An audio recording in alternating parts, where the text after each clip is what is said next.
Mesdames et messieurs, bonsoir. Bienvenue dans le 20h sur RTI 1. Voici les titres.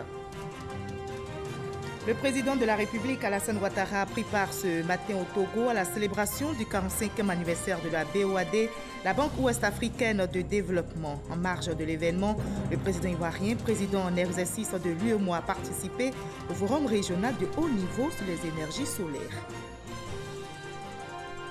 Plusieurs magasins diplomatiques en zone 4 et aux deux plateaux ici à Abidjan ont été visités par les services de douane.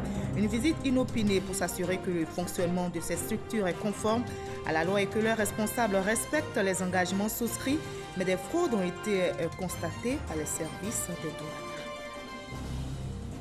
Nous aurons un grand angle dans ce 20h consacré au débarcadère de Lokodjo, plusieurs mois après son inauguration par le roi du Maroc Mohamed VI et par le président ivoirien.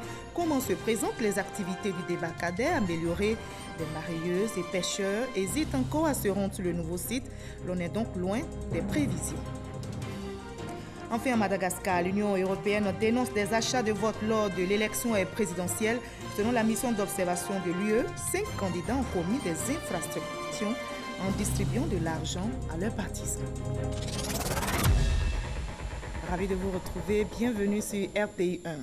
Le président de la République, Alassane Ouattara, est de retour de Lomé, capitale togolaise, où il a pris part ce mercredi à la célébration des 45 ans de la BOAD, la Banque ouest-africaine de développement. Le chef de l'État ivoirien, président en exercice de l'UEMOA, a également présidé un forum régional de haut niveau sur les énergies solaires.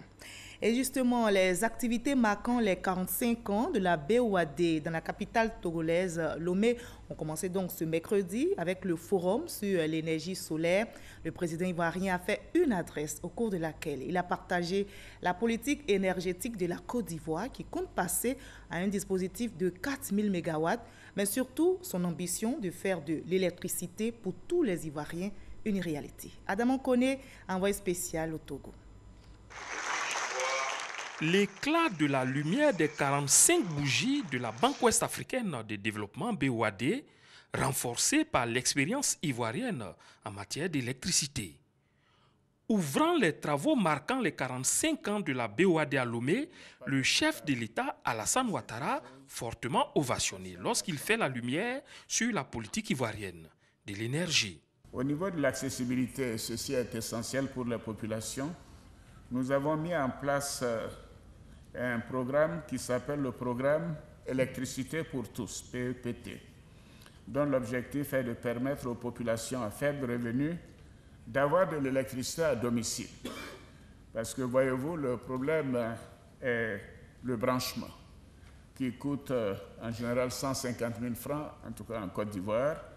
Et nous avons mis en place un système qui permet, avec un apport initial de 1 000 francs CFA, les bénéficiaires de ce programme peuvent disposer d'un branchement et d'un abonnement au réseau électrique, et ceci est payé sur une période de 10 ans, c'est-à-dire à raison de 1 000 francs par mois, 12 000 dans l'année sur 10 ans, et il y a un fonds pour faire cela.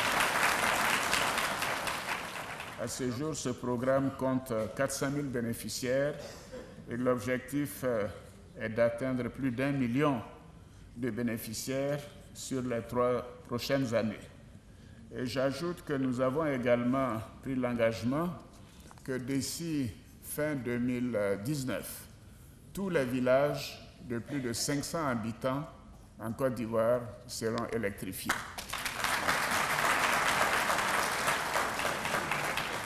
Et qu'en 2025, toute la Côte d'Ivoire, sans exception, quel que soit le lieu, sera électrifié. Électrification à 100% en 2025.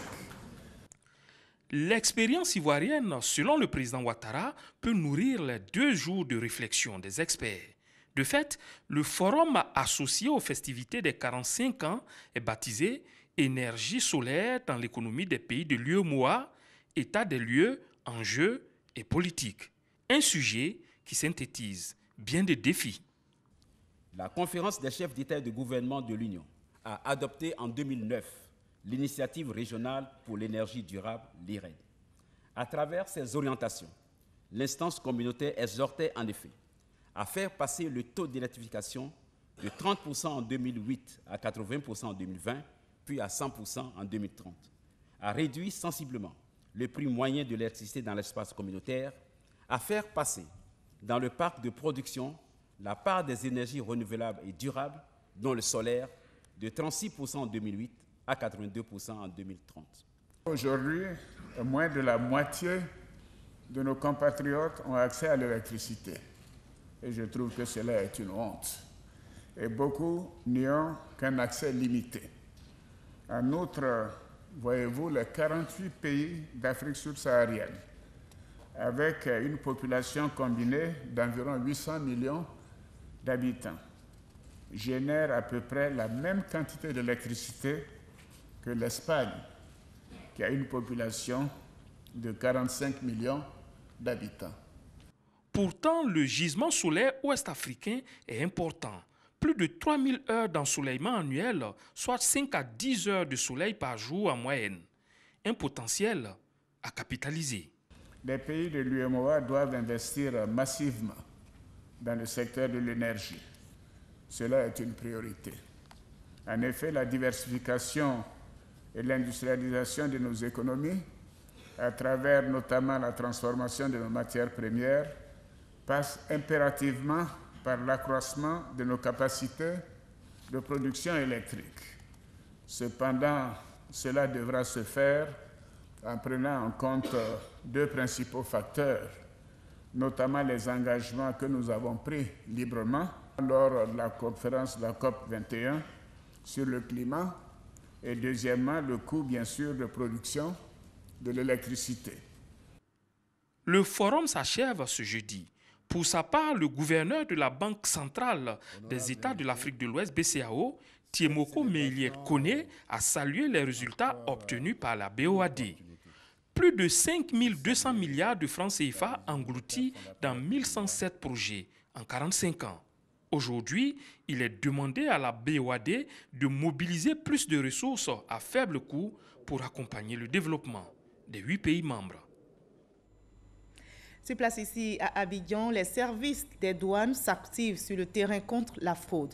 Ils ont investi des magasins diplomatiques dans les communes de Makori et de Cocody, précisément en zone 4 et aux 2 plateaux. Ils veulent s'assurer que le fonctionnement de ces structures est conforme à la loi et que leurs responsables respectent les engagements souscrits. Mais des fraudes ont été relevées, nous en témoigne l'enseignant Bakayoko. En Côte d'Ivoire, les magasins diplomatiques fonctionnent sur la base du régime de l'entrepôt fictif. Ils peuvent de ce fait importer et stocker des marchandises en suspension des droits et taxes. Cette descente surprise des agents de douane à Marcory et aux 2 plateaux s'est opérée sur la base d'informations faisant état d'irrégularités et d'abus dans l'exploitation des magasins diplomatiques. Certains diplomates allouent leurs cartes à des tierces personnes qui n'ont pas de carte consulaire, qui viennent dans ces magasins, tant à Makori qu'aux 2 plateaux, faire des achats. Il y a des personnes qui viennent sans autorisation, ça veut dire sans carte ni statut de diplomate. Lorsqu'elles rentrent dans le magasin, on leur donne des cartes, moyennant de l'argent personnel du magasin, font les achats. L'opération a permis de démasquer plusieurs clients non autorisés en possession de cartes de diplomate. Des cartes de diplomate qui donnent droit à des achats en exonération. En organisant cette fraude douanière à leur guichet, les magasins tombent sous le coup des dispositions du Code des douanes. Aujourd'hui, ils sont soupçonnés de détournement de destination privilégiée. Pour rappel, les magasins diplomatiques sont régis par la Convention de Vienne qui accorde des privilèges aux diplomates et assimilés. Nous sommes le 14 novembre aujourd'hui, c'est la journée mondiale de lutte contre le diabète. En Côte d'Ivoire, cette journée a été marquée par une série d'activités sportives et de dépistage du diabète ainsi que de l'hypertension artérielle. L'événement a eu lieu à l'Institut national de la jeunesse et des sports dans la commune de Makori. Christian Dago, Salimatoudia. Le diabète, un problème de santé publique. 422 millions de décès en 2017 dus à la maladie, selon l'Organisation mondiale de la santé. En Côte d'Ivoire, la prévalence est passée de 3,1% en 2012 à 5,3% en 2017. La sédentarisation, le manque d'activité sportive ou encore la mauvaise alimentation sont entre autres les facteurs favorisant le diabète. Pour lutter contre la maladie, L'occasion a été donnée au public d'effectuer des exercices sportifs et de faire un contrôle de glycémie lors de la célébration de la Journée mondiale de lutte contre le diabète. À travers son programme de lutte contre les maladies métaboliques, le ministère de tutelle exhorte les populations à adopter une bonne hygiène alimentaire. La Côte d'Ivoire est engagée dans la lutte contre toutes les maladies, quelles qu'elles soient. Et ici particulièrement, il s'agit du diabète. Et tout à l'heure, il a été dit que le diabète et l'hypertension constituent un couple maudit. Il est de la responsabilité du ministre de la Santé qui représente le gouvernement ivoirien pour venir au moins apporter son soutien à une telle activité, mais en même temps un soutien à toutes les familles qui sont dans cette situation difficile. Réduction du prix de l'insuline de 16 000 à environ 2 000 francs CFA, la formation de 1 000 médecins à la prise en charge des diabétiques sont entre autres les mesures prises par le gouvernement pour faire face au diabète. Des cantines scolaires issues de 30 écoles des Draines d'Abidjan seront approvisionnées en bananes tout au long de cette année 2018-2019. C'est un projet de l'Organisation des producteurs exportateurs de bananes, ananas, mangues et autres fruits de Côte d'Ivoire en collaboration avec la direction des cantines scolaires. Ce projet vise donc à promouvoir la consommation régulière de la banane D7 dans toutes les écoles ivoiriennes. Le reportage de Sefoura Zegui dans nos prochains journaux. On en arrive à notre grand angle de ce 20h consacré au débarcadère de Lokodjo. Plusieurs mois après son inauguration par le roi du Maroc Mohamed VI et par le président Alassane Ouattara, comment se présentent les activités au débarcadère amélioré? Des mareyeuses et pêcheurs hésitent encore à se rendre sur le nouveau site. L'on est donc loin des prévisions. Le débarcadère de Lokodjo tourne au ralenti. Il fonctionne à 20% de ses capacités. Comment expliquer cette situation? Nous allons voir donc la rencontre avec le préfet d'Abidjan. C'est un reportage d'Abou Sanouko. À Tekoubé, le point de débarquement de pêche ultramoderne construit dans le cadre de la coopération entre la Côte d'Ivoire et le Maroc, objet de mésentente entre pêcheurs et mareyeurs. Un groupe a décidé de rejoindre le nouveau site. L'autre refuse.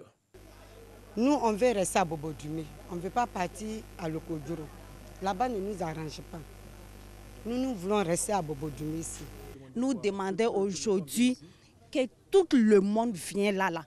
Parce que normalement, c'est ce qui a été dit. Qu'après l'ouverture, tout le monde doit venir exercer ici sur ce site. Personne n'est empêché. Jusqu'à preuve de contraire, personne n'est empêché. On ne sait pas pourquoi les autres sont réticents. Le préfet de la région d'Abidjan, Vincent Tobi, est donc allé à la rencontre des différents acteurs de la filière afin de s'imprégner des réalités du terrain, à l'effet de lever tous les malentendus. De faire en sorte que vous travaillez dans de très bonnes conditions. Mais aujourd'hui, le monde avance. Aujourd'hui, il faut des normes modernes. Vos poissons, là, c'est toute la Côte d'Ivoire qui consomme. Il peut y avoir un risque. S'il y a un problème de santé, c'est toute la Côte d'Ivoire qui sera touchée. Autre problème soulevé, le coût des places. Ce qu'on nous demande là, de payer là 170 000 pour une place. Oh, moi, j'ai 15 frigos. Puisque le débarcadère n'a pas encore pris forme, on n'a pas encore appliqué ni les taxes, ni tout ce qui est taxe sur le niveau du débarcadère, on n'a pas encore appliqué. Donc les 170 000, aucune femme au niveau de Lokodjo ne paie des taxes. Vincent Tobi multiplie les rencontres pour la recherche de compromis à la salle de réunion du point de débarquement de pêche de Lokodjo avec la chefferie traditionnelle et les acteurs de la filière. Ensuite, à la préfecture d'Abidjan, en présence du représentant du ministre des Ressources animales et halieutiques. Tous ont été appelés à l'apaisement et à la cohésion. Nous avons privilégié le dialogue. Donc c'est ce dialogue-là que nous continuons pour dire aux populations de Lokodjo et d'Abobo-Doumé, ce projet-là doit renforcer la cohésion sociale et non nous diviser. Le préfet d'Abidjan est déterminé à poursuivre les échanges afin de faire en sorte que le nouveau débarcadère soit profitable à tous les acteurs de la filière. Et le dossier de ce 20h consacré justement au débarcadère de Lokodjo, plusieurs mois après son inauguration par le roi du Maroc, Mohamed VI, et par le président ivoirien, comment se présentent les activités au débarcadère amélioré? Des mareyeuses et pêcheurs, vous l'avez vu, hésitent encore à se rendre sur le nouveau site. L'on est donc loin des prévisions. Le débarcadère de Lokodjo tourne au ralenti. Il fonctionne à 20% de ses capacités. Alors, comment expliquer cette situation? Élément de réponse dans ce dossier signé ce soir, Hugues Vébli. À Tekoubé, dans cette commune et à Loko-Djro se dresse le point de débarquement aménagé Mohamed VI. Inauguré le 27 novembre 2017 par le roi du Maroc Mohamed VI et le président Alassane Ouattara, le débarcadère moderne de Loko-Djro est le fruit de la coopération ivoiro-marocaine. Ici, rien n'est négligé pour offrir des conditions de travail et de vie décentes. Nous avons ici 6 bâtiments techniques. D'abord, il y a le bâtiment 6, l'accueil des enfants avec une salle de réunion. Ensuite, il y a la salle de mécanique où on peut réparer les moteurs, en même temps les filets. Il y a aussi la halle au crier qui est là, où les grossistes peuvent payer du poisson. Ensuite, nous avons 2 bâtiments fours. Aussi un bâtiment de fabrique de glace et une salle où on garde les caisses. Au-delà de ça, nous avons un ponton où les pirogues peuvent venir accoster. Et aussi, nous avons un marché de détail. Première organisation professionnelle à tomber sous le charme du nouveau débarcadère, la coopérative des marailleuses et transformatrices des produits halieutiques d'Abidjan, Semafa. Sur le site d'Abidjan, où on menait nos activités, les conditions de travail n'étaient pas adéquates. Ici, il y a toute la commodité pour que la femme soit d'abord en sécurité par rapport à la santé. Parce qu'à Bourdoumé, on rentrait dans l'eau pour payer le poisson. Ici, c'est un débarcadère modèle de la pêche artisanale. Les conditions de travail ici sont diamétralement opposées à celles qu'on a laissées. Mais aujourd'hui, si on regrette quelque chose, c'est parce que nos pirogues n'arrivent pas et que les clients n'arrivent pas ici et que quand on a des produits, c'est difficile de les faire sortir. Attendus sur le site, les membres de l'association des marailleuses et pêcheurs d'Abobo-Doumé, ASM, a pris par leur absence, préférant l'ancien débarcadère.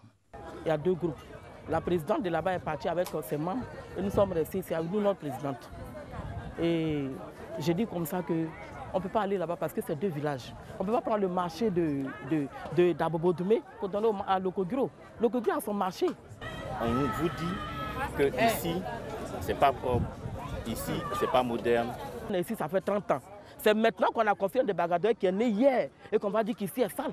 Vous dites qu'ici c'est propre, mais je vois là. C'est l'eau de poisson qui coule. Le caniveau. Il y a un caniveau qui sort comme ça.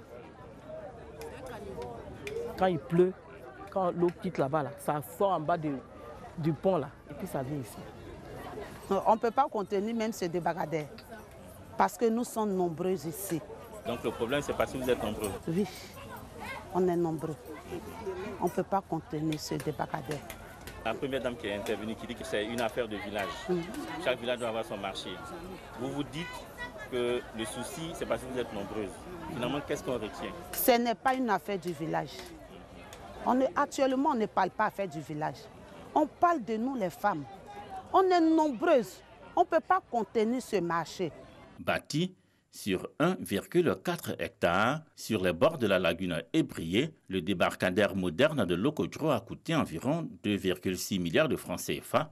Sur ces sites sont attendus près de 5000 personnes. Plusieurs mois après son ouverture, l'on est loin du compte. Au niveau des femmes, elles sont autour de 1600, mais celles qui sont arrivées ici, elles sont autour de 400 femmes. Au niveau des pêcheurs, 200 pirogues par jour, mais aujourd'hui, ceux qui arrivent ici sont autour de 10 à 15 pirogues. Nous sommes aujourd'hui autour de 20% du fonctionnement. Voilà. Mais le problème aujourd'hui qui se pose, c'est que les pêcheurs refusent de venir.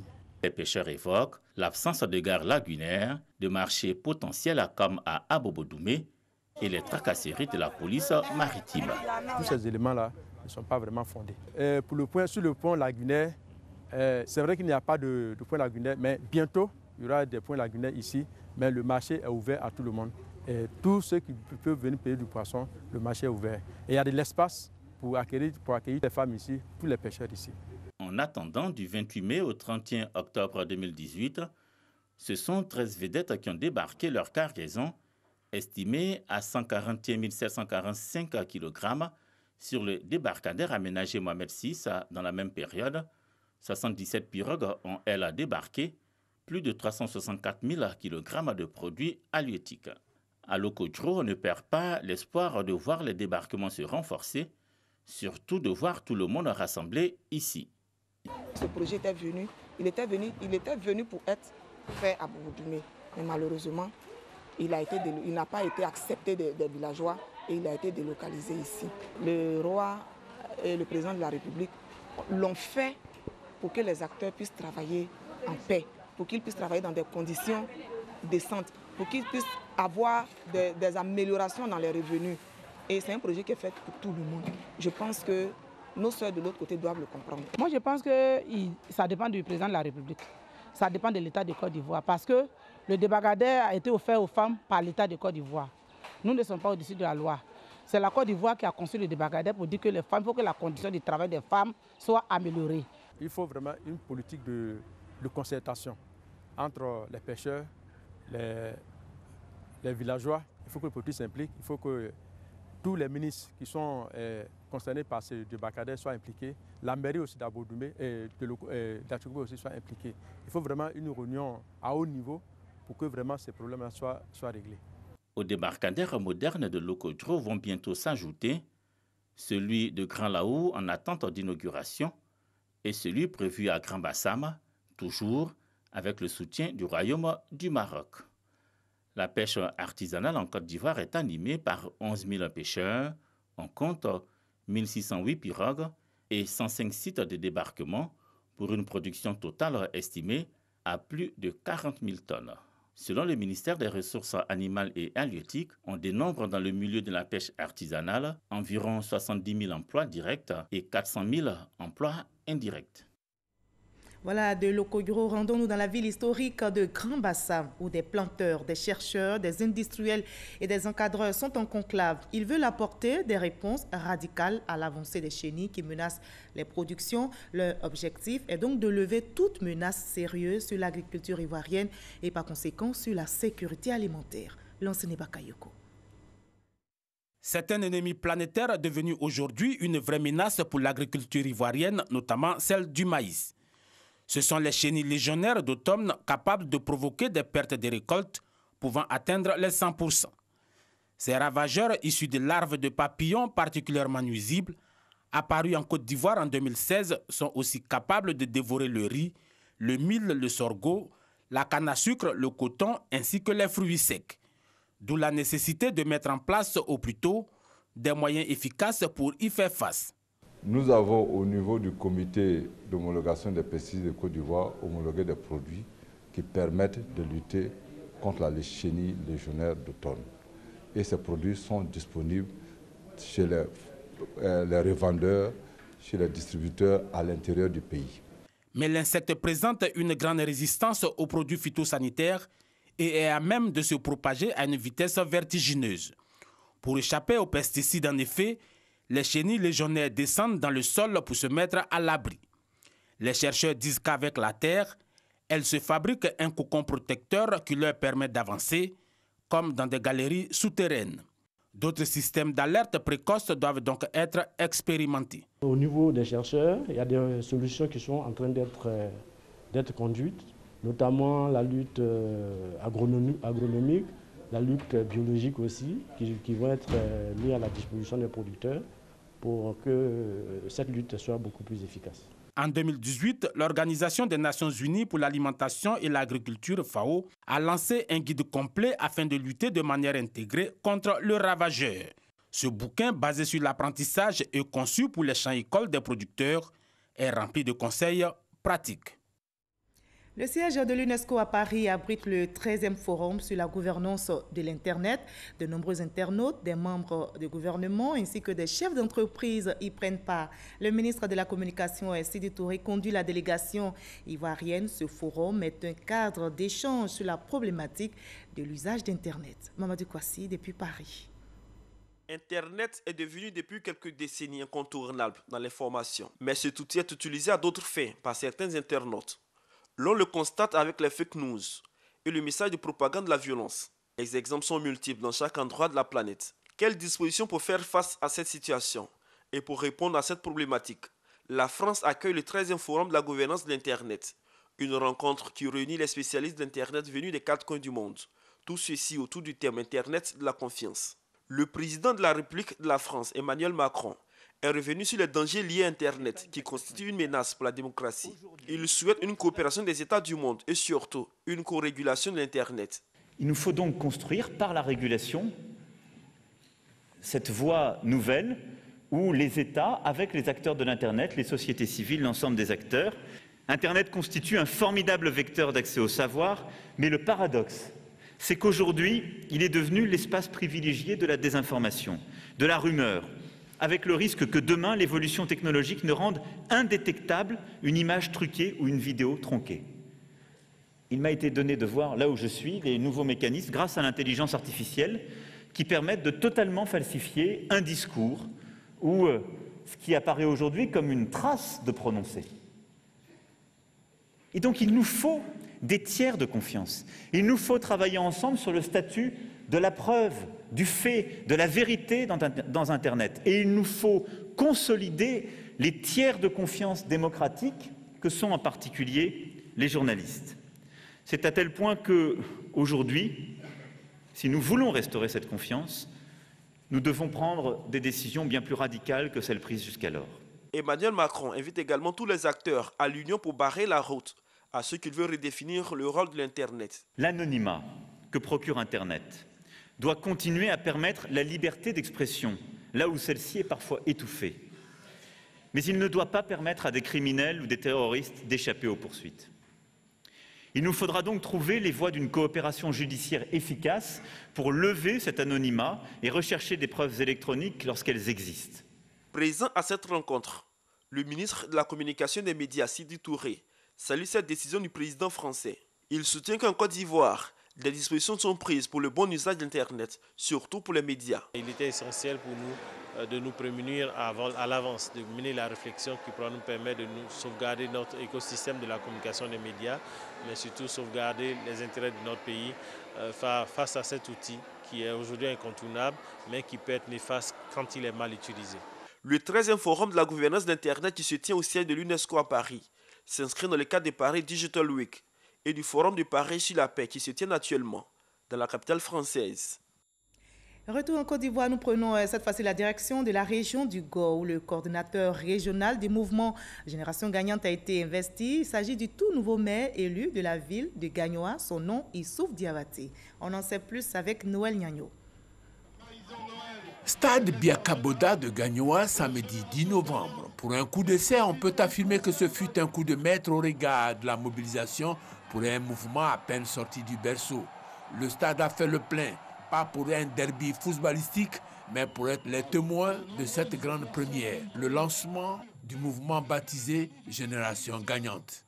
Mouvement citoyen qui se présente comme le creuset de toutes celles et de tous ceux qui, quelle que soit la génération à laquelle ils appartiennent, veulent s'inscrire dans une trajectoire de victoire.